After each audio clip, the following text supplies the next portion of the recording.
안녕하세요. 네, 반갑습니다. 얼굴 한 번씩 봤으면 좋겠습니다. 네. 네. 참으로 귀하신 분들, 예, 감사합니다. 저는 현대해상을 일터 사역주로 섬기고 있고, 광화 모임을 섬기고 있는 안종범입니다. 여러분들 이번 BTC 훈련 시작할 때 반팔 입고 오셨었죠? 네. 근데 어느덧 영하의 날씨가 되었네요. 여름에서 시작해서 가을을 지나 이제 겨울. 되게 오랫동안 훈련 받고 계시는 것 같죠? 네, 세 계절을. 그동안 하고 싶은 것도 많고, 옆에서 유혹도 많고, 그런 여러 도전들이 있었을 텐데, 여기에 집중해서 훈련에 참여하신 여러분들 참으로 귀하고요. 여러분들이 2023년의 승자입니다. 참으로 참 잘하셨고, 또 이 남은 기간 잘 승리하실 거라고 믿습니다. 네, 축복합니다. 네.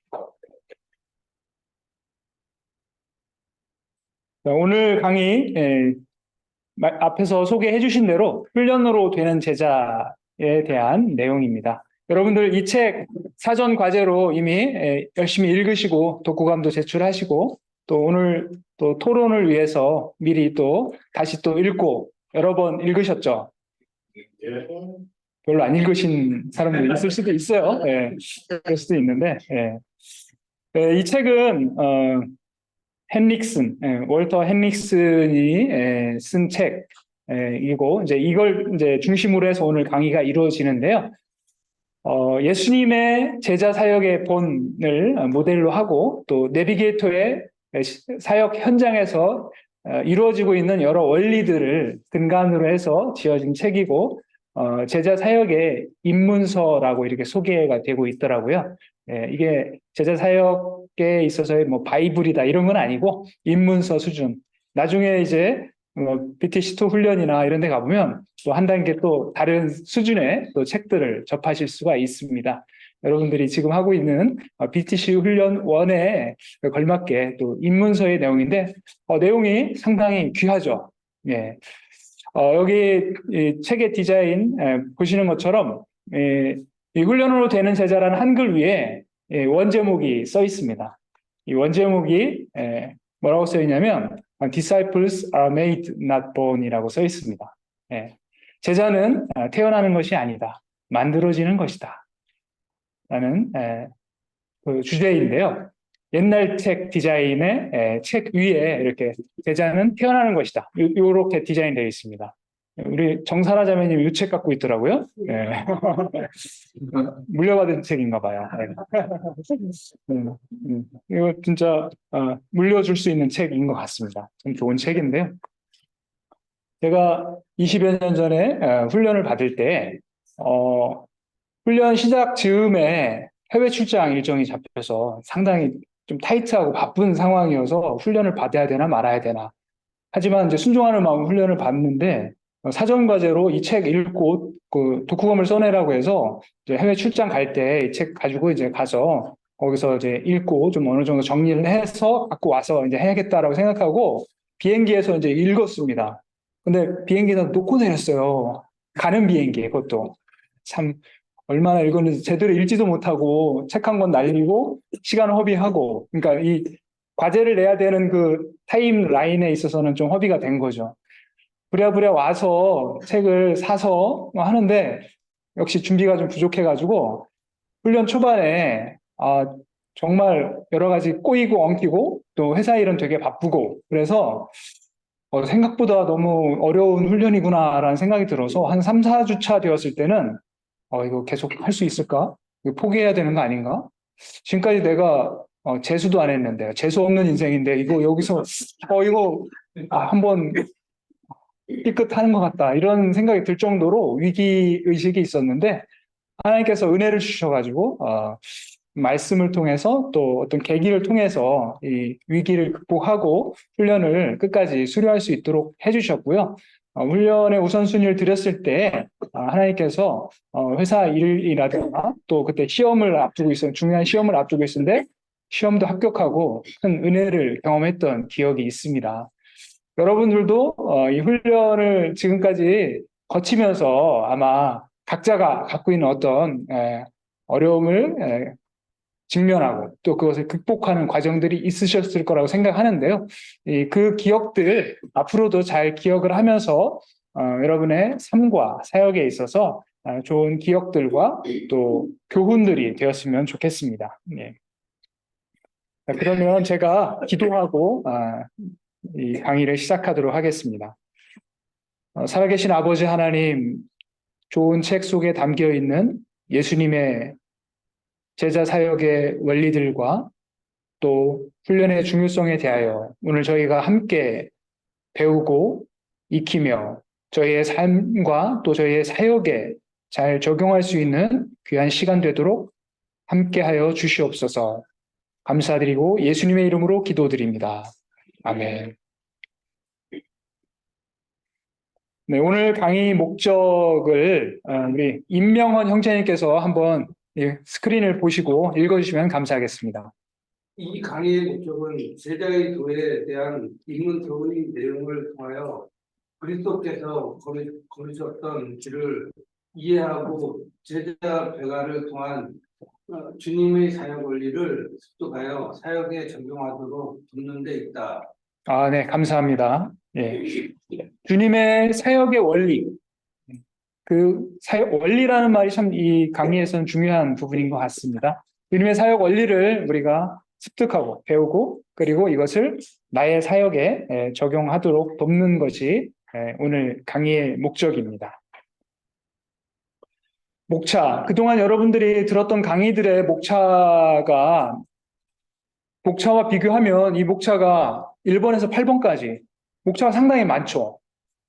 상당히 내용이 되게 많다는 얘기고 상당히 좀 빡세겠구나라는 생각이 들고 이 시간도 이 1시간 10분짜리 제법 되는 내용인데 하지만 정말 주옥 같은 내용입니다. 우리가 훈련을 왜 받아야 하는지로부터 시작을 해서 하나님이 쓰시는 사람의 9가지 자질 쭉 해서 이 8가지에 걸쳐 있는 이 목차의 내용 하나하나에 대해서 오늘 우리가 함께 살펴보고자 합니다.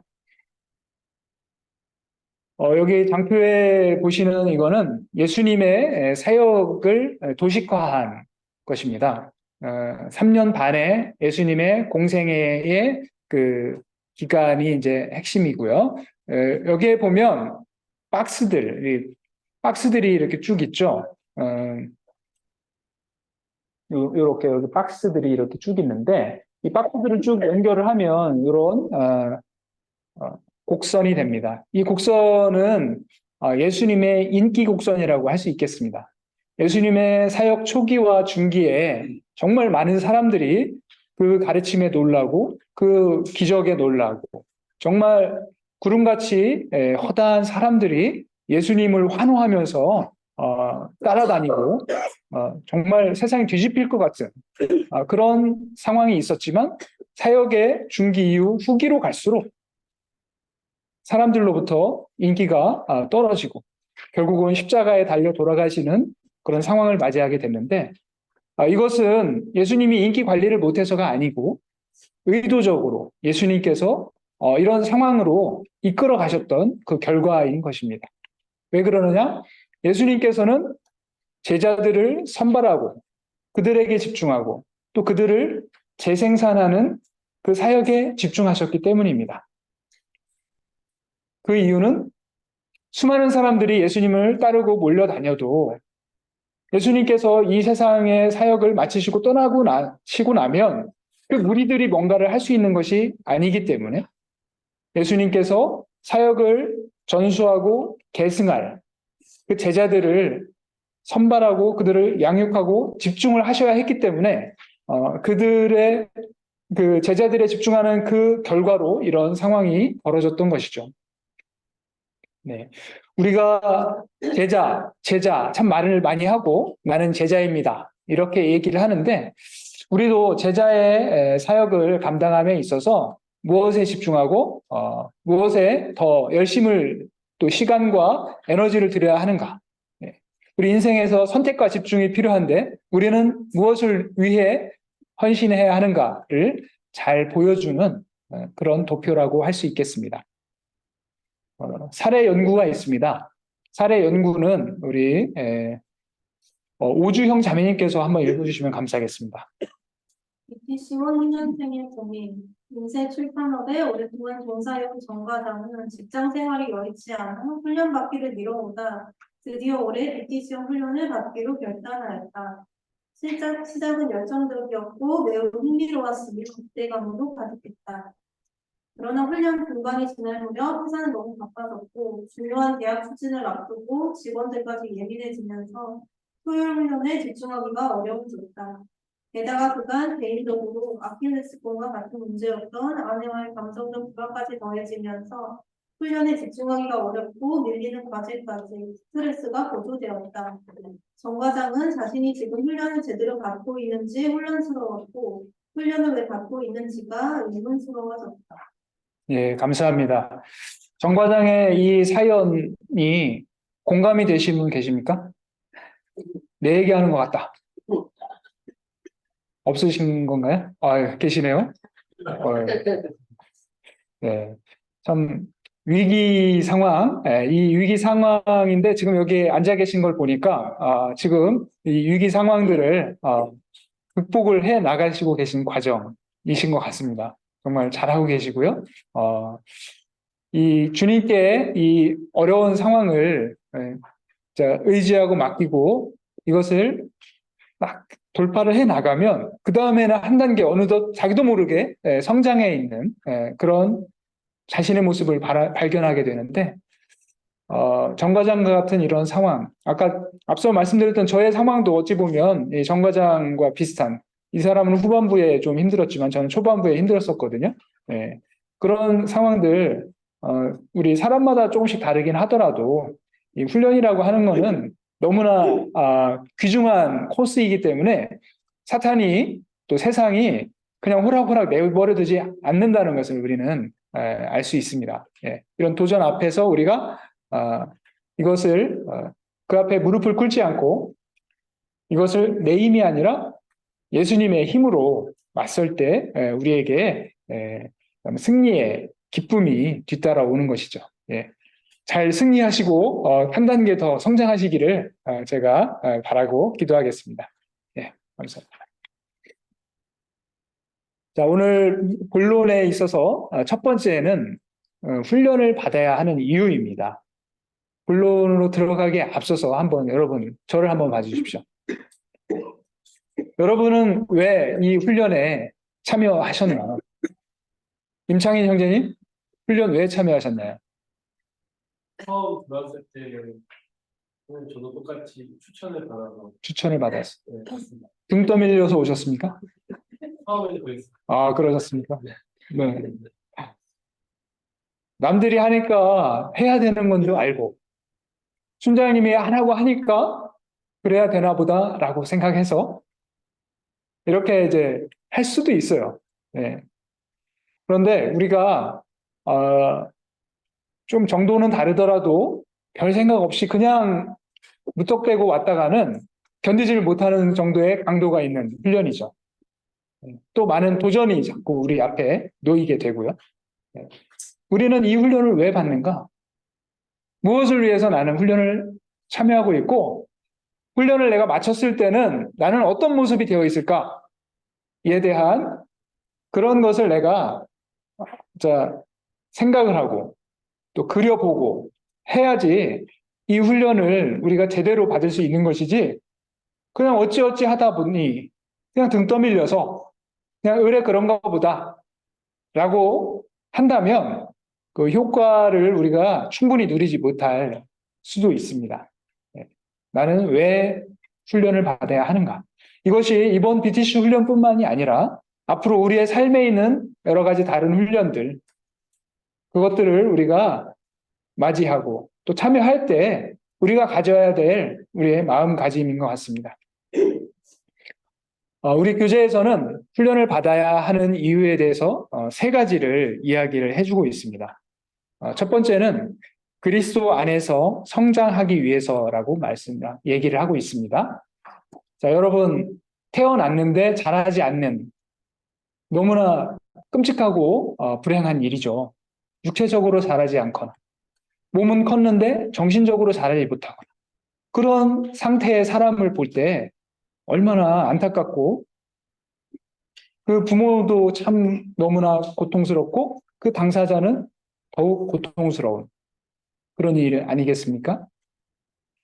우리도 그리스도의 제자로서 거듭나고 또 부르심을 받았는데 성장하지 않는다면 얼마나 주님께서 마음 아프시고 또 우리 스스로도 얼마나 불행한 일입니까?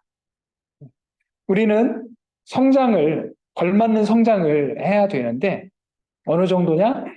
그리스도의 장성한 분량이 충만한 데까지 이르도록 이라는 목표를 주님께서 성경을 통해서 우리에게 제시를 해주셨습니다.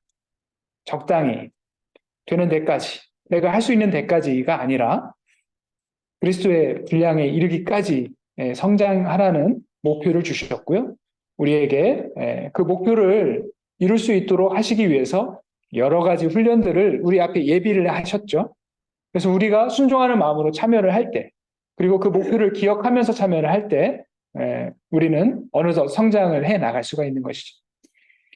두 번째는 정금 같은 믿음.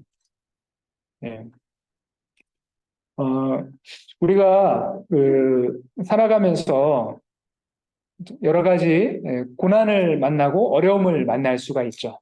그 고난과 어려움이 우리를 연단하는 풀무와 같다는 것을 아마 여러분 개인적으로도 경험을 해보셨을 것이고 성경에서도 그렇게 말씀을 하고 있습니다.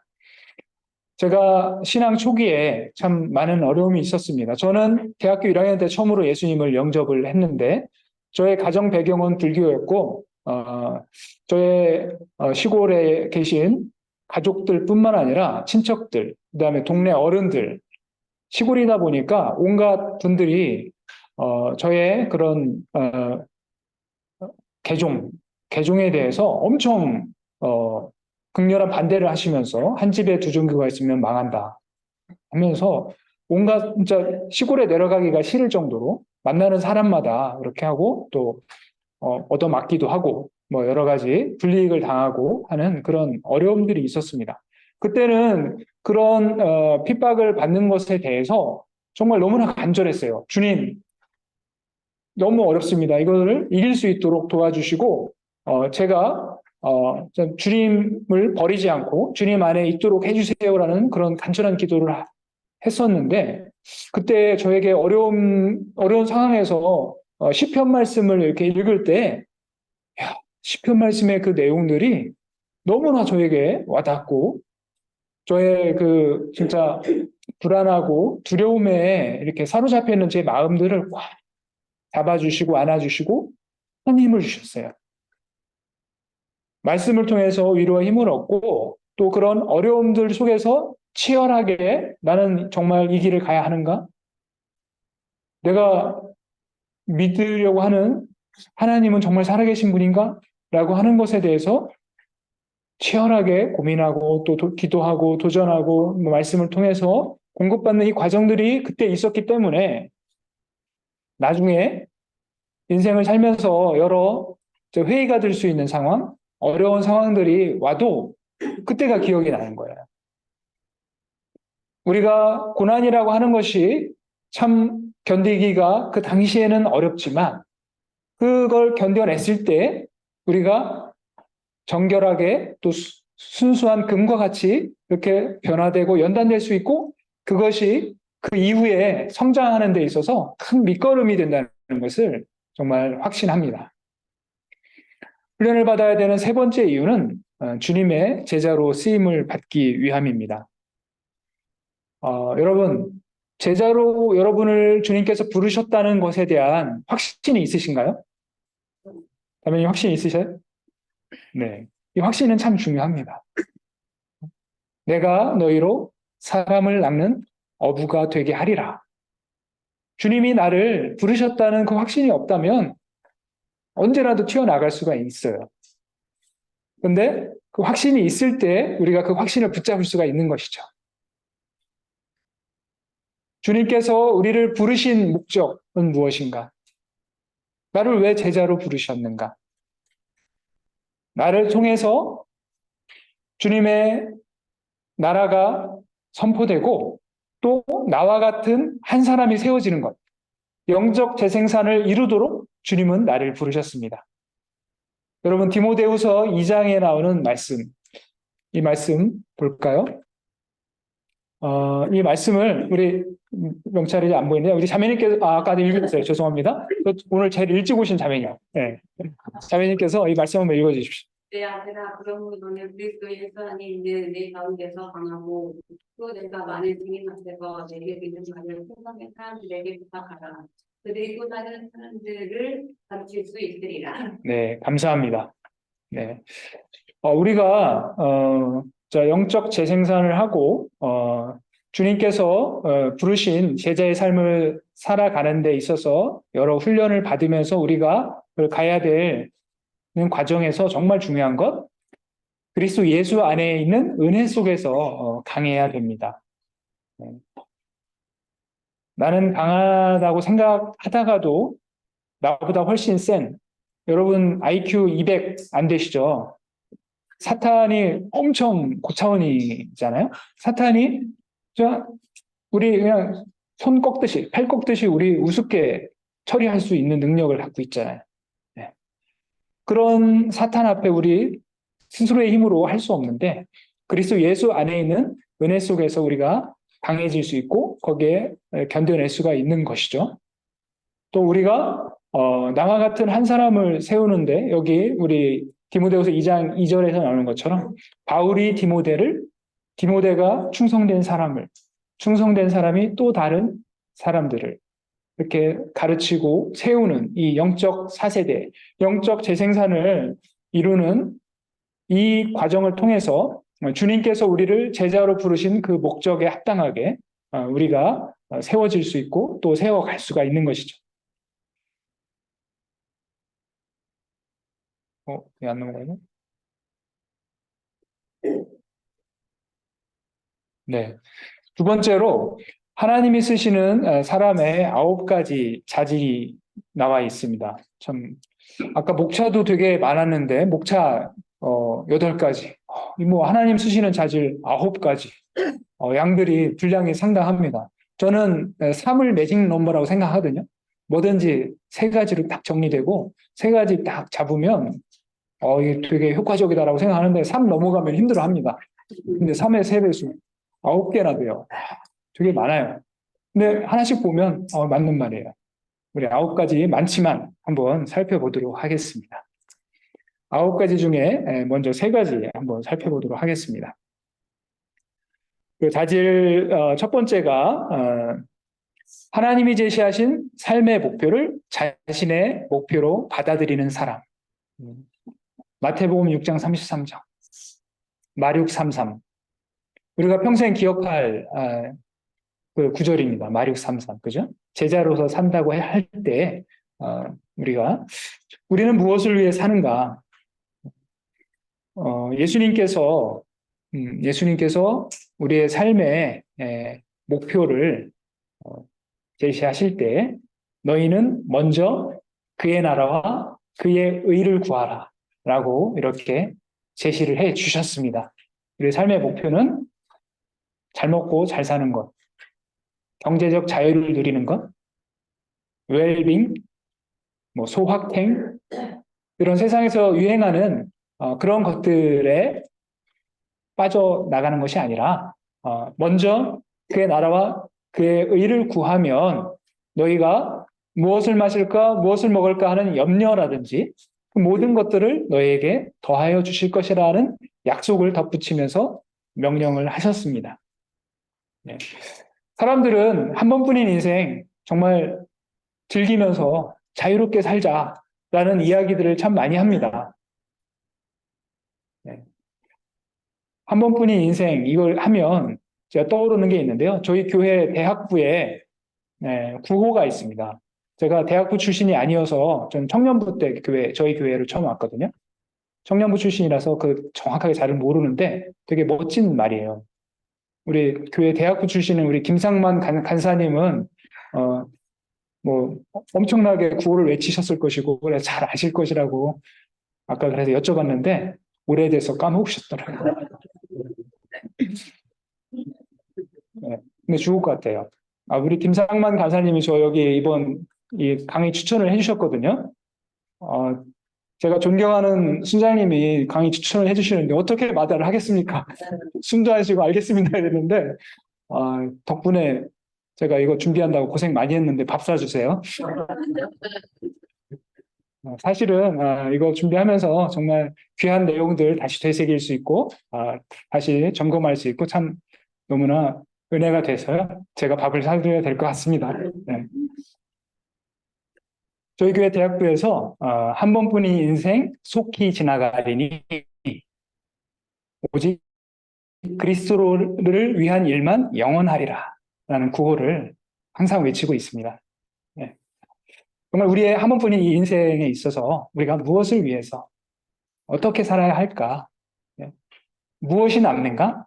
오직 그리스도를 위한 일만 남는다라고 하는데 예수님께서 우리에게 마륙 3:3을 통해서 확실한 것을 보여주셨습니다. 잘 우리가 기억을 해야 되겠습니다. 두 번째는 주님을 위하여 어떤 값이라도 기꺼이 치르는 사람입니다. 병사, 군인. 요즘 드라마나 뭐 여러 가지를 통해서 군인의 이미지에 대해서 좀 혼란스러운 신병 이런 거 보면서 군인이지 원래 저런가? 좀 혼란스러운 주변에 있는 사람들 통해서 있는데 원래 오리지널 병사, 제대로 된 병사 우리가 옛날 영화에서 보듯이 공격 앞으로 하면 죽을 거 알면서도 전진하잖아요. 그죠? 무모해 보이지만 전진하잖아요. 군인. 그 군인 정신 참 놀랍습니다. 군인이 자기 생활에 얽매이질 않죠. 여자친구 생일인데 잠깐 나갔다 올게요. 이게 안 되잖아요. 그죠? 예.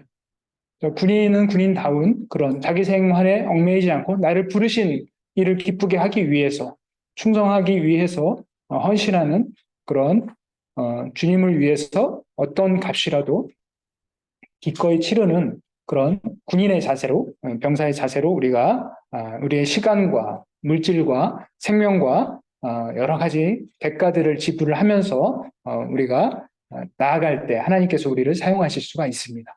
세 번째는 하나님의 말씀을 사랑하는 사람입니다. 여러분, 하나님의 말씀이 내 발의 등이요 내 길의 빛이니다라는 그런 삶의 고백을 경험들을 여러분 삶 속에서 많이 하고 계시나요? 말씀을 통해서 조명을 받는다. 기도를 하는데 기도의 응답이 참 안 올 때 말씀을 통해서 응답을 하시는 경우가 자주 있죠. 말씀을 통해서 정말 조명을 받고 가는 삶. 요한복음 14장 21절 여러분 암송하시는 말씀에 보면 지금 개역 개정에서는 나의 계명을 지키는 자라야라고 이렇게 말씀을 하고 있는데요. 개역 한글에서는 나의 계명을 가지고 지키는 자라야라고 하고 있습니다. 저는 개역 한글 버전에서 개역 개정을 바뀔 때 제일 아쉬웠던 구절이 이 구절이거든요. 나의 계명을 가지고. 이 가지고가 왜 빠졌냐? 그냥 말씀을 그냥 이렇게 앞에 있는 말씀을 따라가는 게 아니라 가지고거든요. 하나님이 내게 주신 말씀, 레마의 말씀, 이 말씀을 내가 다 붙잡고 이 말씀을 가지고 지키는 그 자를 예수님께서 사랑하시고 하나님 아버지께서 사랑하신다라고 이렇게 말씀하시잖아요. 내가 예수님을 사랑하고 또 예수님의 그 말씀을 사랑하는 그런 삶을 살 때 예레미야에서는 주의 말씀은 내게 기쁨과 내 마음의 즐거움입니다라는 그런 고백을 하고 있습니다. 어느 방향이 어디 저 뒤에 있나요 이게? 예, 이쪽 PC. 뒤에요. 예. 자, 9가지 중에 네 번째는 종의 마음을 가진 사람입니다. 네. 우리가 리더가 된다. 여러분이 지금 BTC 훈련을 받고 있는데 우리가 이제 우리 특히 한국 사회에서는 착각을 합니다. 위로 올라간다. 리더가 된다. 올라간다. 그런 착각을 합니다. 여러분이 우리 모임에서 각자 속하고 계신 모임에서 리더가 된다라고 하면 여러분들에게 어떤 의미가 있는가 한번 생각을 해본다면 어떻습니까? 리더가 되는 것은 우리가 계급이 올라가고 승진을 하고 하는 그런 것인가? 주님은 그렇지 않다라는 것을 우리에게 가르쳐 주셨습니다. 주님께서는 주님 당신께서 이 땅에 오신 이유가 섬김을 받으려 함이 아니라 도리어 섬기려 하고 자기 목숨을 많은 사람을 위한 대속물로 내어주기 위함이심이라고 말씀을 해주셨습니다. 리더는 계급이 올라가고 섬김을 받는 자리가 아니라 오히려 섬기고 그다음에 섬김의 지경이 더 넓어지는 그 자리로 나아가는 것이다 라는 것을 우리에게 가르쳐 주셨는데 우리가 예수님께서 우리에게 가르쳐 주신 그 마음, 종의 마음을 가지고 우리의 모임에서의 나의 연차가 더해질수록 섬김의 영역이 넓어지고 또 정말 진심으로 섬기는 그런 일들이 우리에게서 일어나야 되겠습니다. 훈련 받은 사람이 이런 것을 감당할 수가 있겠죠. 다섯 번째는 육체를 신뢰하지 않는 사람입니다. 사도 바울을 생각하면 정말 가진 게 많은 사람이라고 자랑할 것이 많은 사람이라고 우리가 알고 있죠. 그런데 사도 바울은 그 모든 것을 다 배설물로 여긴다라고 선언을 했습니다. 그리고 고린도후서 1장에서 그가 정말 죽음에 이르는 그런 극심한 고통을 경험하고 난 후에 그가 하는 고백이 무엇이냐? 자기를 의지하지 말고 오직 죽은 자를 다시 살리시는 하나님만 의지하게 하시기 위해서 나에게 이러한 극심한 고통과 고난을 허락하셨다라고 고백을 하고 있습니다. 우리가 참 자기가 자기를 신뢰하는 것, 이것이 얼마나 좀 불안한 일인지 모르고 착각할 때가 많이 있죠. 내가 아닌 누군가에게 나를 맡긴다라고 하는 것에 대해서 본능적 거부감이 있는 것 같습니다. 그래도 내가 해야지, 내가 결정하고 내가 해야지 왠지 안심이 되는. 그러나 내가 나의 능력을 잘 알지 못하는 상태로 하는 생각이죠. 나는 불안하고 불완전하다는 사실을 알고 완전하신 주님께 맡기고 내 육체에 나의 인간적 어떤 능력에 신뢰를 주지 않는 그런 사람이 하나님이 쓰실 수 있는 그런 사람입니다. 여섯 번째는 독립적 기질을 가지고 있지 않은 사람입니다. 여러분 모임에 있는 핵심 순장님 이상의 순장님들 중에 혹시 은둔형 인간 있습니까? 은둔형 인간이나 아니면은 트러블 메이커 이런 사람 혹시 있나요? 뭐 꼭 모여야 되나요? 막 이러고 또 나는 내 방식이 있어요. 자꾸 나한테 그러지 마요. 막 이러면서 자기의 어떤 거를 주장하고 굳이 모일 필요 있냐라고 하고 모임의 화합과 동역을 저해하는 그런 사람을 하나님께서는 기쁘게 쓰실 수가 없습니다. 히브리서의 말씀과 같이 모이기를 힘쓰고 또 사랑과 선행을 격려할 수 있는 그런 사람을 하나님께서는 사용하실 수가 있는 것이죠. 네. 일곱 번째는 사람을 사랑하는 사람입니다. 우리가 살고 있는 삶에서 우리가 정말 만나고 또 우리가 돌봐야 될 사람을 하나님께서 우리에게 허락을 해주셨죠. 하나님께서 우리를 사랑하신 것처럼 우리도 서로 사랑하라라고 또 명령을 주셨습니다. 일에 관심 있고 사람은 뒷전인 그런 사람은 하나님의 일을 하기에는 그대로는 적합하지 않고 변화가 되어야 됩니다. 여덟 번째는 쓴뿌리에 올매 걸리지 않는 사람입니다. 누군가에 대해서 쓴뿌리가 있는 상태에서 그 사람이 아무리 훌륭한 강의를 하고 좋은 말을 한다 하더라도 그 말이 고지고대로 들리질 않죠. 왜곡이 일어나고 반사가 일어나고 거부가 일어납니다. 쓴뿌리가 제거되지 않는다면 정말 우리가 제대로 뭔가를 받아들일 수가 없습니다. 이 쓴뿌리를 해결하기 위해서 우리는 회개를 해야 되기도 하고 또는 상처가 치유되는 그런 과정을 거쳐야 되기도 합니다. 훈련을 통해서 그런 것을 깨닫고 또 치유되는 이런 과정들이 우리에게 있을 때 우리가 하나님께서 쓰시는 그런 사람이 될 수가 있습니다.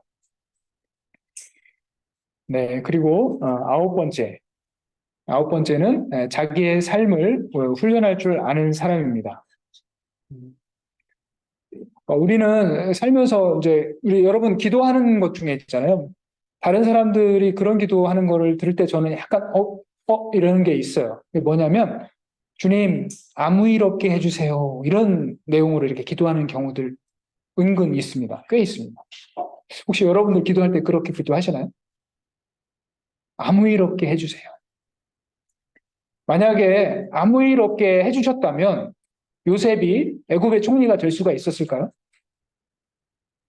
아무 일이 없었다면 이스라엘 백성이 그곳에서 400년 동안 그 엄청난 큰 규모의 그 사람을 만들어서 나중에 가나안으로 들어가는 그 일을 위한 준비 작업이 가능했을까요? 하나님은 요셉이 그 노예로서 그 보디발의 집에 있을 그때에 형통하게 하셨다라는 표현을 쓰고 있고요. 억울하게 감옥에 간 그때에 형통하게 하셨다는 표현을 쓰고 있어요. 우리가 볼 때는 안 그런데 하나님의 관점에서 볼 때는 그게 형통하다고 하고 있어요. 아무 일 없는 것이 아니라 어떤 큰 일이 있는 그때에 하나님께서 그것을 훈련의 기회를 삼으시고 그것을 통해서 하나님의 역사를 이루어 가십니다. 우리가 참 이런 어려움들을 만나는 것이 참 왠지 좀 두렵기도 하고 피하고 싶은 마음도 있지만 그러나 그것이 우리에게 필요하고 유익하다는 것을 주님은 아셔서 우리에게 허락하시거든요.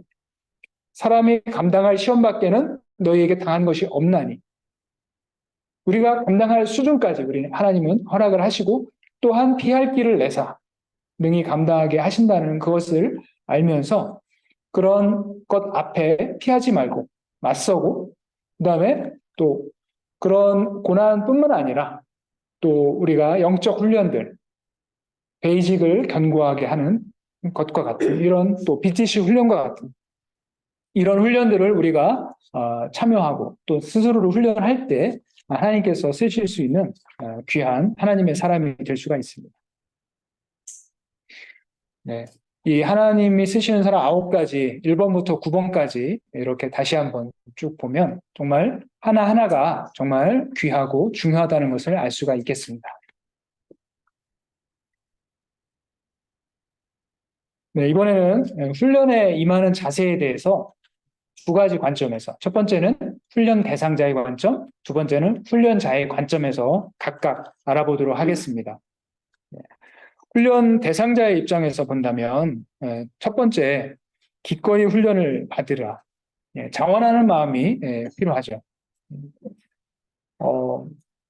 등 떠밀려서 계속 그냥 그 상태로 가는 게 아니라 처음에는 등 떠밀렸을지라도 자원하는 마음이 이제 나에게 생겨서 내가 그 가치를 알고 맛을 알아서 자원하는 마음으로 기꺼이 하는 것. 또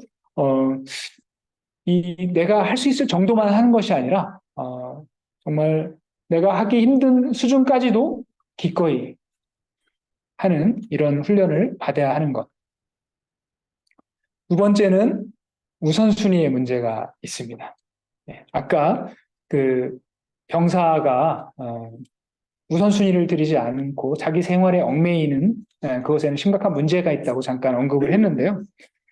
우리가 훈련 기간, BTC 훈련 이 기간 동안 여행도 가고 싶고, 또 취미 활동도 막 하고 싶고, 또 사교 모임도 가고 싶고 하는 이런 욕구들, 또 그런 일들, 이것들 억누르는 것이 또 그것을 배제하는 것이 그런 것뿐만 아니라 되게 또 가치 있는 일, 교회에서 어떤 중요한 또 섬김을 해야 되는 일들, 이런 것이 있을 때에 우선순위라는 게 있어서 지금 내가 하나님 앞에서 이것도 좋고 저것도 좋지만 집중해야 될 것이 무엇인지에 대해서 하나님께 여쭙고 하나님의 뜻에 순종하는 것. 그런 훈련에 최우선순위를 두는 것. 이것이 훈련 대상자에게 있어서 참으로 소중합니다. 세 번째는 부지런함과 성실함입니다. 올림픽 메달리스트들이 설렁설렁 하면서 메달 땄다는 얘기는 들어본 적이 없습니다. 이번에 아시안 게임 가장 감동적이었던 장면은 저는 안세영 선수 배드민턴 금메달 그 장면이었습니다. 그때 다른 중계 때문에 방송 3사가 온통 축구였나? 뭐 하여튼 다른 결승전 중계 때문에 안세영 걸 잘 안 보여줬는데 KBS는 채널이 2개라서 KBS에서 다른 채널을 이렇게 보여줬습니다. 거기에서 안세영 선수가 무릎 부상을 갑자기 당하면서 1세트 후반부에 갑자기 무너지는 수 있는 그런 위기를 겪었고 2세트는 진짜 무너졌죠. 근데 그 안세영 선수가 세계 랭킹 1위잖아요. 그리고 상대편 선수 중국 선수는 세계 랭킹 3위. 1위와 3위는 110장 차이입니다, 사실. 그런데 거기에서 그 몸이 다쳐가지고 핸디캡이 갑자기 딱 찾아오면 이길 수가 없어요. 그 110장 차이에서 그런 부상은 극복할 수가 없는 건데, 근데 안세영 선수가 그걸 극복을 하는 과정이 너무나 감동적이었습니다. 어떻게 그렇게 할 수 있었을까? 정신력도 강하지만 그가 평소에 훈련을 얼마나 정말 치열하게 했으면 그 위기의 상황에서 상대편 선수가 스매싱이 엄청 강하거든요. 그 강한 스매싱을 받아서 빈 곳으로 이걸 받아 넘길 수 있는 이것과 또 이쪽 저쪽 찔러대는 그 상대편의 체력을 고갈시키는 그런 것들을 해내는 모습을 보면서 정말 저 순간이 있기까지 저 선수가 얼마나 과거에는 천적이었던 그 선수를 이제는 극복하고 우승의 자리에 가는데 얼마나 정말 노력과 그 땀 흘림이 있었을까. 정말 감동적이었는데 우리가 그런 부지런함과 성실함으로 훈련에 임하면 결정적인 순간에 우리가 이길 수 있고 영광의 면류관을 받을 수가 있는 것입니다. 네 번째는 믿음으로 인내하며 훈련을 받아야 한다. 포기하고 싶은 순간이 종종 다가오기도 하고 우리를 이렇게 조여오기도 하는데 그럴 때 우리가 예수를 바라보자.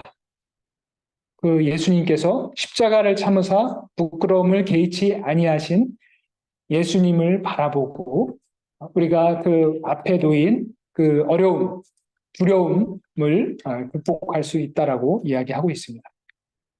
이번에는 훈련자의 입장에서 임하는 자세입니다. 첫 번째는 기관으로 직무하지 말고 비전으로 직무하라고 이야기하고 있습니다. 우리 BBB나 또 CCC나 내비게이터 같은 훌륭한 그런 기관들, 그런 선교 단체들이 있죠. 훌륭하지만 그러나 그 어느 기관도 주님의 그 완벽함을 따라가지는 못합니다. 우리가 BBB맨이 돼야 돼라고 이렇게 주장을 BBB에서 가치 있게 생각하는 것을 따라가는 건 좋지만 BBB맨이 돼야 돼라고 하는 것이 아니라 주님의 제자, 주님의 사람, 또 주님이 주신 비전을 따라가는 사람이 되도록 우리가 훈련을 해야 됩니다. 두 번째는 자원하여 헌신하는 충성된 사람을 선택할 것. 선택이 참 중요하죠. 예수님께서 구원의 자리로 초청하시는 비유를 말씀하실 때는 길거리에서 아무나 만나는 사람 다 데려와라 라고 말씀을 하셨는데요.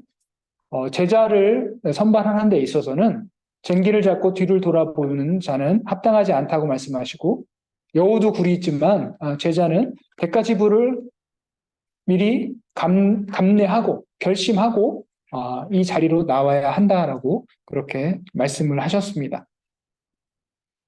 요한복음 6장에서 사람들은 오병이어의 기적을 보면서 환호를 하고 엄청 예수님을 이제는 우리의 왕으로 모시자라고 하고 막 따랐습니다. 엄청난 사람들이 따랐을 때 예수님께서 하나님의 아들이시라는 것을 말씀하시고 또 예수님은 생명의 떡이요 포도주라는 것을 말씀을 하셨습니다. 그 말씀을 들었을 때 그 환호하던 많은 사람들이 이게 뭐야? 이 사람이 지금 하는 말이 뭐지? 이해할 수가 없네? 라고 해서 많이 떠났습니다. 대부분 다 떠났습니다. 사람들이 많이 따른다 하더라도 정말 내가 이해하기 힘들고 또 또 따르기 힘든 것을 요구를 받았을 때 내가 그것을 할 수 있느냐 하는 그 사람, 그런 충성된 사람이 아니면 이렇게 휙 떠납니다. 쉽게. 예수님께서 제자들에게 말씀하시죠. 너희도 떠나려느냐? 베드로가 뭐라고 했습니까? 생명의 말씀이 여기 계시오매 우리가 어딜 갑니까? 우리는 주님이 누구신지를 알고 우리는 주님을 따르겠습니다. 라고 얘기하시죠. 그런 사람, 충성된 사람을 분별하고 그런 사람을 선발을 해야 됩니다. 세 번째는 사역 속으로 뛰어들지 말고 사역을 서서히 키워가라. 제가 처음에 BBB에서 참여할 때 저는 이게 너무 수준이 높고 부담스러워가지고 내가 이거 언제까지 할 수 있을까 의심이 들었어요. 중간에 그냥 도망갈 수도 있겠다라는 생각이 들었거든요. 근데 저한테 막 뭐 하라고 막 시키고 막 그러면 저는 더 쉽게 빨리 도망갔겠죠. 처음부터 막 갈아 넣으면 누가 견딥니까? 그죠? 은혜를 경험하고 또 성장하고 그런 후에 감당할 수 있는 수준의 것들을 맡겨야 되죠. 맡겨야 됩니다. 그냥 냅두면 시간이 지나는데도 안 맡기면 이 사람은 성장을 못하기 때문에 또 떠나가요. 때에 맞게 맡기고 위임하고 뭣도 경험하게 해보고 순원도 양육하고 메시지도 전하게 하고 성경 공부 인도도 하게 하고 하는 특강도 맡기고 이런 것들을 서서히 키워나가야 됩니다. 네 번째는 일에 사람을 맞추지 말고 사람에게 일을 맞춰라. 옷에 사람을 맞추는 거 참 부담스러운 일이죠. 사람한테 옷을 맞춰야 되는데 사역도 마찬가지. 형제님, BTC 원 훈련 받으면 이거 해야 돼요. 자매님, 몇 년 차 됐으니까 이젠 이거 해야 된다니까요. 막 이렇게 여러분한테 막 순장님이 막 요구를 한다. 감당할 수 있겠습니까? 우리가 육체에, 우리 몸에, 우리 유기체에 여러 모양의 지체들을 갖고 있잖아요. 각 사람마다 기질과 성향과 성품과 또 달란트가 다 다르잖아요. 우리 찬양 잘하시는 김진수 형님한테 찬양을 인도를 맡기고 이거를 부탁을 드려야 되는데 저한테 이걸 맡겼다. 저는 바로 도망가야 돼요. 네. 네. 사람에게 일을 맞춰서 이렇게 해야 됩니다. 다섯 번째, 전인적 성장과 개발을 도와주라입니다. 예수님은 지혜와 키가 자라가며 하나님과 사람에게 더욱 사랑스러워 하셨다라고 이야기를 하고 있습니다. 지적인, 육체적인, 영적인, 사회적인 측면에서의 성장의 모습을 말씀을 하고 있는데요. 우리가 순원과 맨투맨을 할 때 여러분 순원하고 맨투맨을 하려고 딱 앉았어요? 만났어요? 맨투맨을 해야 된다니까 우리는 성경 공부해야 돼. 또 점검해야 돼. 해서 막 그렇게만 해요. 훈련생이 막 회사 생활 힘들어가지고 그거 좀 상담받고 싶은데 또 말하고 싶은데 또 개인적인 어떤 고충이 있어서 그거를 얘기를 하고 싶은데 자기가 지금 뭐 큰 고민거리가 있어가지고 그 문제 해결이 안 돼서 지금 그거 계속 그거 생각만 나고 있는데 암송 막 점검하고 그 다음에 바로 자 책 펴시고 해가지고 막 말씀하면 이 말씀이 그 사람한테 들어가겠습니까? 우리가 그런 문제들을 터치를 하면서 정말 인간적으로 서로 함께 공감해주고 서로 교제가 일어나고 하면서 그 속에서 말씀이 들어가고 할 때 말씀을 통해서 그런 일들이 정리가 되고 해결이 되는 이런 과정을 거치지 않겠습니까? 그렇죠? 우리는 전인적 성장과 개발을 돕는 그런 사역을 해 나가야 되겠습니다. 여섯 번째는 사랑과 책망을 적절히 조화를 시켜라라고 하고 있습니다. 여기 잠언 말씀에 보면 면책이라는 말이 나오죠. 면책은 숨은 사랑보다 나으니라. 면책이라는 용어가 저는 보험회사 다니거든요. 면책 그러면 보상하지 않는 손해예요. 책임을 면해. 근데 여기 있는 이 면책은 그게 아니에요. 무슨 의미죠? 면책. 얼굴 면자에 책망한다는 게 책자. 얼굴을 대하면서 면전에서 책망을 한다는 의미입니다. 우리가 상대방의 어떤 잘못이 있을 때 그 잘못에 대해서 서로 대면해서 부드럽게 책망을 해주면 그게 그 사람에게 큰 정말 훈계가 되고 교훈이 될 수가 있겠죠. 뒷담화하고 막 다른 걸로 막 툭툭 찔러대고 이러지 않고 그런 면책, 그런 책망이 우리에게 유익하고 또 동시에 정말 중요한 것은 사랑을 아끼지 않는 것. 이것이 중요한 것이죠. 네, 일곱 번째는 경위되어 섬기라고 말씀하셨습니다. 예수님께서 친히 본을 보여주셨죠. 그래서 우리가 예수님이라면 이 상황에서는 어떻게 하셨을까? 라는 그런 생각을 하면서 우리가 사역을 합니다. 우리 순장님들께서 간식도 챙겨주시고 또 자리 배치나 막 이런 거 막 의자 옮기고 막 이러는 거 순장님들이 먼저 해주시고 또 청소도 막 뒷정리도 순장님들이 막 해주시는 이런 모습 많이 보셨죠. 우리가 그런 거 보면 처음에 막 황송하잖아요. 막 엉덩이가 막 이렇게 막 몸이 막 되잖아요. 자기도 모르게. 그죠? 근데 우리가 이렇게 훈련자로서 또 순장으로서 우리가 예수님이 하셨던 것처럼 예수님은 이런 걸 이렇게 섬기셨겠지. 친히 허리에 수건을 두르시고 제자들의 발을 씻기셨던 그런 것과 같이 순원을 위해서, 훈련생을 위해서 먼저 이렇게 하시는 모습. 우리는 정말 우리의 순원들이 이렇게 엉덩이가 막 이렇게 되도록 하는 그런 섬김들, 예수님이 하셨던 것과 같이 그런 섬김들을 잘 감당을 해야 되겠습니다. 여덟 번째는 자신과 같은 사람을 재생산한다는 사실을 명심해라. 어떤 사람을? 자신과 같은 사람을. 부부는 닮는다고 하죠. 같이 오래 살다 보면 닮아갑니다. 근데 순원은 순장을 닮아갑니다. 저도 어느덧 순장님과 오랜 시간을 지내다 보니까 많이 닮아가는 모습을 발견하게 됩니다. 여러 가지 습관들이나 또는 사역의 어떤 모습들에 있어서 많이 닮아가거든요. 여러분들도 이제 순장님을 닮아갈 것이고 또 여러분들의 순원이 여러분을 닮아갈 수 있을 텐데 내 순원이 나만 닮으면 되겠네. 이거 대단한 거죠. 그죠? 나 같은 사람이 되라. 나 같은 순장이 되라. 이거 정말 바울이 할 수 있는 그런 너는 나를 본받는 자가 되라. 이렇게 자신 있게 하기가 참 어렵습니다. 좋은 것만 담는 것이 아니라 안 좋은 모습도 담거든요. 그죠? 근데 나 닮으면 안 되는데 이런 모습도 담거든요.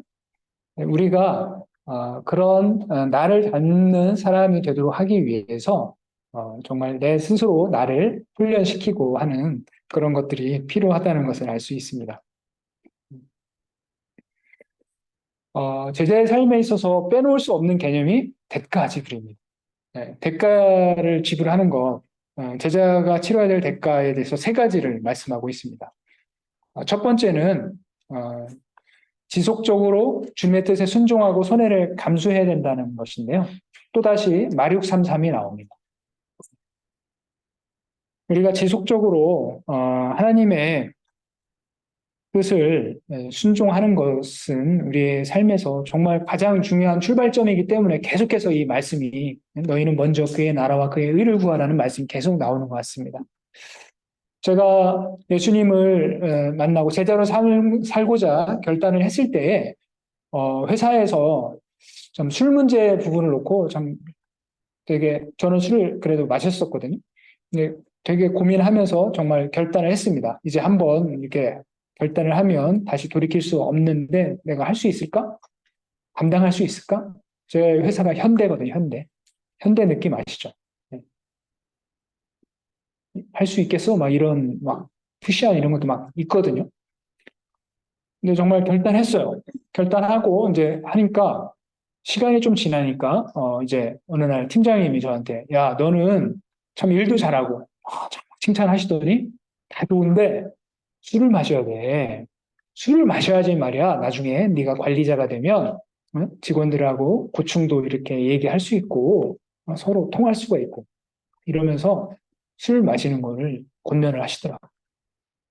저는 이제 정말 저를 인정해 주시는 것에 대해서 감사를 드리고 죄송하지만 제가 이 부분은 하나님과의 약속이고 제가 술은 마시지 못하는데 더 열심히 하겠습니다라고 이렇게 말씀을 드렸습니다. 그게 이제 그 팀장님의 생각도 있지만 또 그 위에 임원께서 좀 별도로 지시를 하신 내용이었더라고요. 내가 쟤를 한번 키워보고 싶은데 핸디캡이 술이야. 이걸 한번 돌이켜보자라고 해서 이제 이렇게 의도를 하셨었는데 그 의도대로 되지 않았기 때문에 이제 저를 키워주는 거에서 이제 제외시켜서 제낀 사람이 되었습니다. 그러다 보니까 참 씁쓸한 경우들이 많이 있었어요. 정말 어떤 사람의 모습을 보면서 막 비교가 될 때도 있고 씁쓸한 경우도 있었지만 그런 대가집을 내가 주님의 나라와 의를 구하기 위해서 치러야 될 대가는 반드시 지불을 하면서 그보다 더 크신 주님께서 주님의 상과 주님의 방법으로 나에게 주시고 이끌어 주실 것이라는 그런 믿음을 가질 수 있는 것. 이것이 우리가 치러야 될 대가라는 것을 경험을 할 수가 있었습니다. 두 번째는 내 삶의 모든 영역을 내어드리고 그것은 바로 주님의 소유권과 사용권과 회수권을 인정하는 것입니다. 주님을 구주로 영접하는 것 너무나 감격스러운 일이고 감사했습니다. 근데 주님을 나의 주님으로 모시는 것, 이 부분에 있어서는 참 주저함이 있었습니다. 내가 그래도 내 인생에 있어서 중요한 결정을 하고 내가 좀 나름 뭔가 스스로 놓치고 싶지 않은 마음의 그 꼬불침이 있었습니다. 내 마음의 왕좌를 내어드리지 못하는. 그런데 교회 수련회에서 강사 목사님을 통해서 주님께서 저에게 질문을 하셨습니다. 너의 마음의 보좌에 누가 앉아 있느냐? 저는 제 자신이 앉아 있음을 너무나 잘 알고 있었고 그것이 얼마나 어리석은 일인가도 그때 정말 깊이 깨달으면서 초보 운전자가 큰 트럭을 몰겠다고 한다는 건 얼마나 위험한 일이겠습니까? 또는 무면허 운전자가 버스를 운전한다. 라고 하는 게 얼마나 위험한 일이겠습니까? 저는 제 자신이 그런 상태였는지도 알지도 못하고 그저 마음의 욕심 때문에 내어드리지 못하는 그런 마음, 어리석음으로 거부해 왔었는데 그런 저의 모습에 대해서 깨닫고 정말 제가 어리석었습니다. 그리고 제가 이기적이었습니다. 눈물로 회개하면서 주님을 저의 마음의 왕좌의 주님으로 모시겠습니다. 주님, 제가 어떻게 살아갈지 주님 주관해 주십시오. 이끌어 주십시오라고 회개하고 돌이키는 과정이 있었는데요. 모든 영역, 우리가 원하는 여러 가지 재물이나 진로나 결혼이나 여러 가지 문제들을 전 영역에 걸쳐서 주님의 주재권을 인정하는 삶이 우리에게 필요합니다. 세 번째는 주의 길을 결단하고 끝까지 주님만을 바라보고 인내하는 것입니다. 세상은 우리를 가만 놔두지 않죠. 세상 주관하는 자가 이제 아군과 적군, 피하 구분을 할 거 아닙니까?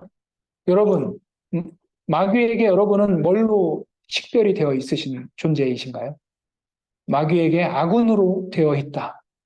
세상적인 그리스도인은 준아군이 되어 있을 겁니다. 그래서 별로 공격 안 해요.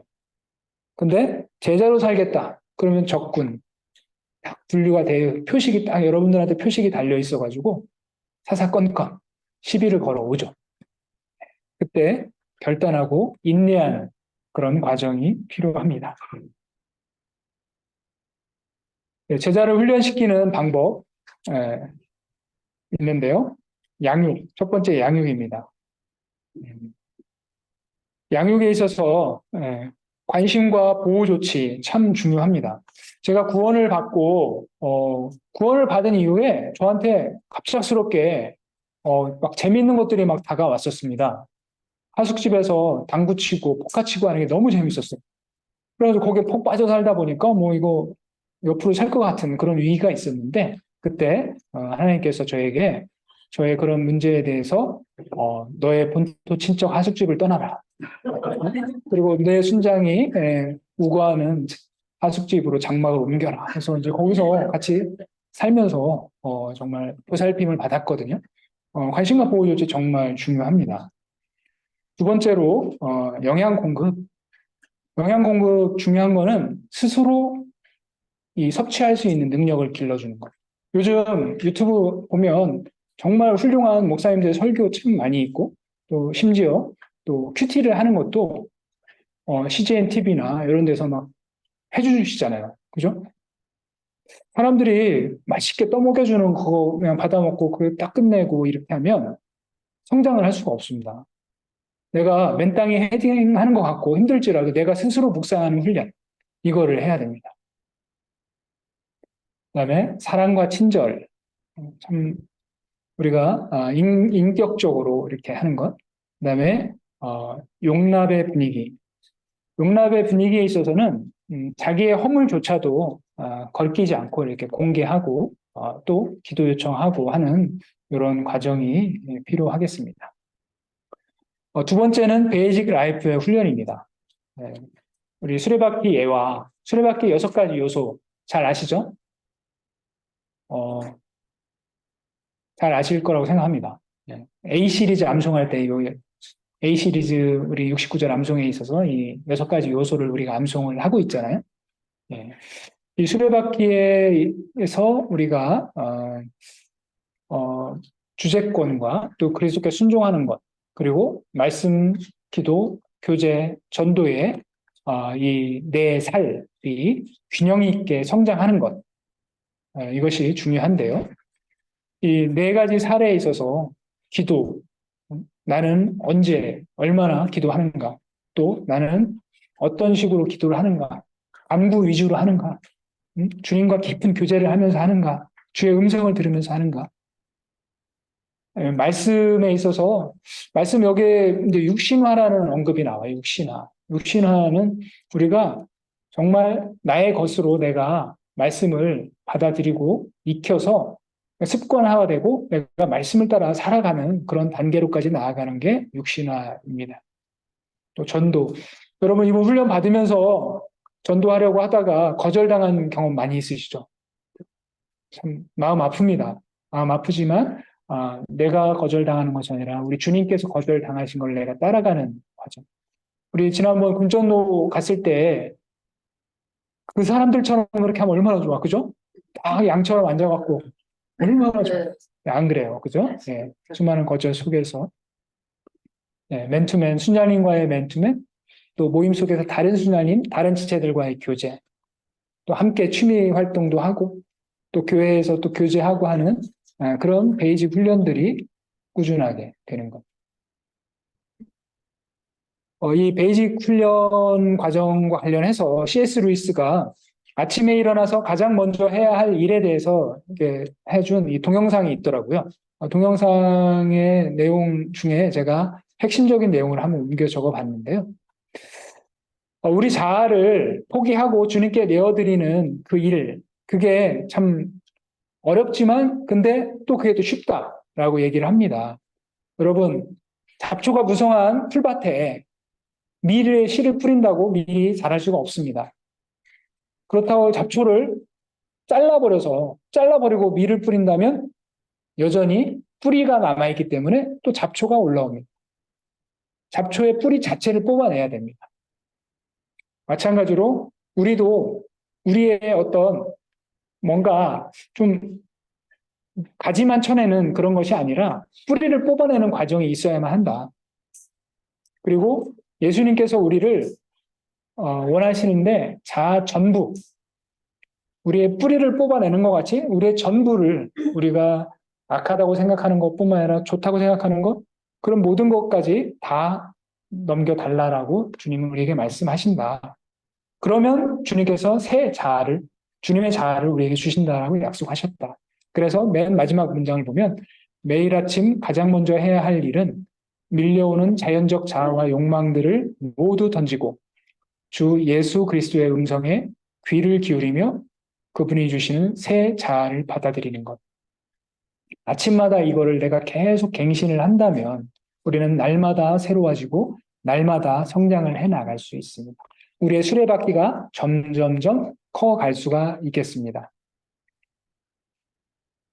제자를 훈련시키는 방법의 3번째는 확신과 전망을 심어주는 것인데 그 원리가 있습니다.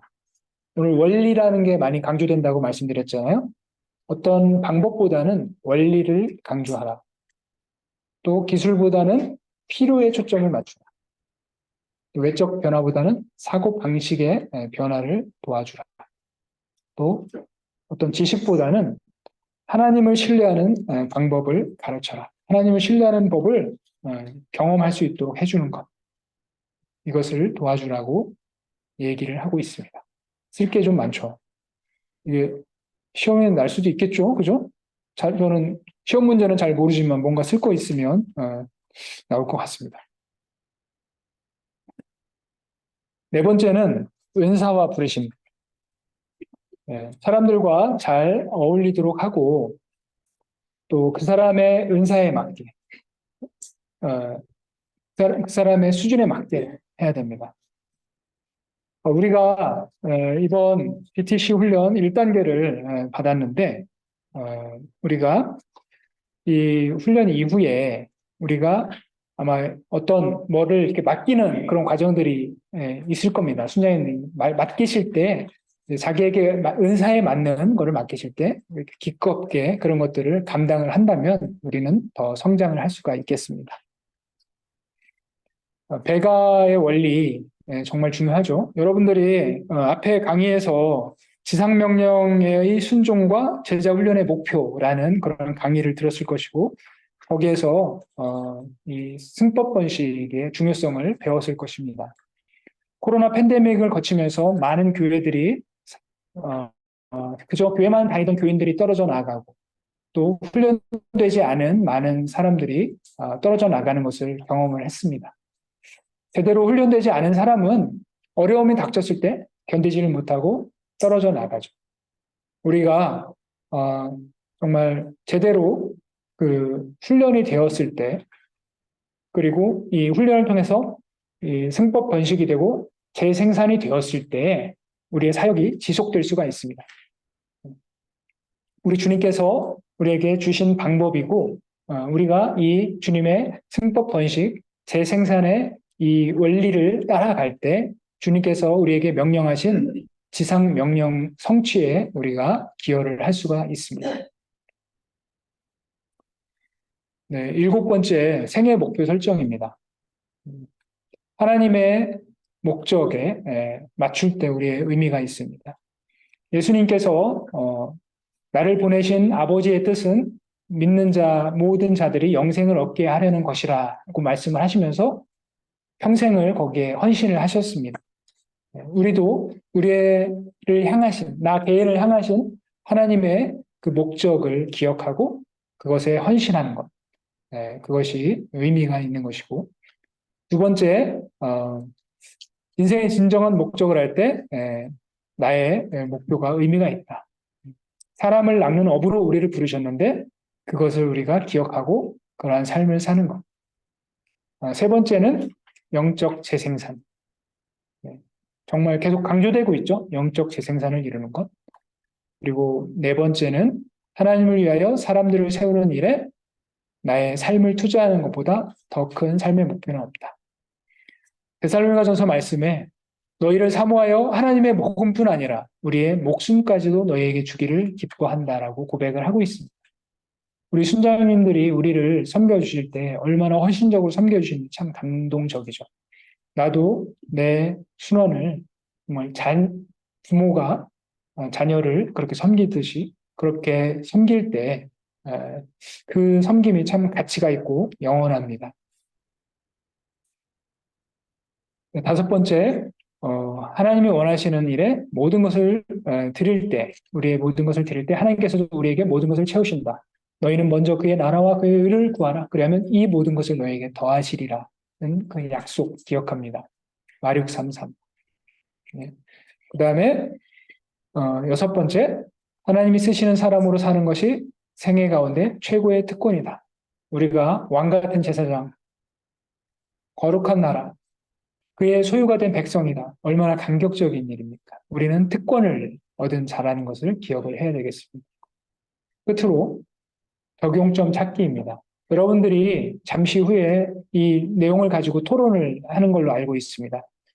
오늘 강의를 통해서 새롭게 깨달은 것은 무엇이고 또 내가 개인적으로 적용할 점은 무엇인지에 대해서 한번 돌이켜보고 되새겨보면서 이 책에 담고 있는 그 내용의 중요한 것들을 내가 나의 것으로 삼는 이 과정들을 거치시고 이따 더 풍성한 시간이 돼서 여러분 모두가 다 훈련으로 되는 제자의 그 유익을 경험을 할 수 있기를 바랍니다. 네, 기도하고 마치도록 하겠습니다.